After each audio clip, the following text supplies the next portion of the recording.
In this video, I'm going to be showing you step by step how to turn on hotspot on your iPhone. So this is a very easy thing to do. The first thing you want to do is to go over to your settings on your iPhone and then scroll down to where it says Control Center. You want to click on that and make sure you have access within apps toggled. So once you've done that, in order to go over to the Control Center, all you need to do is to hold down on the top right of your screen and scroll, and then you're gonna see your customizable control panel. Now you can hold down on any part of it to add a control or to remove one.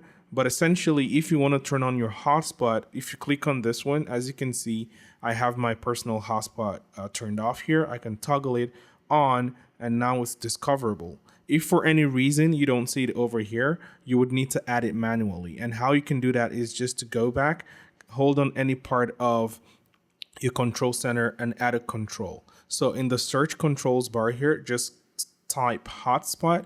And there you can see it. You can just click on it to add it to your main control center screen. Let me know in the comments if this video helped you. Please make sure to leave a like and consider subscribing to our channel for fire updates on anything tech.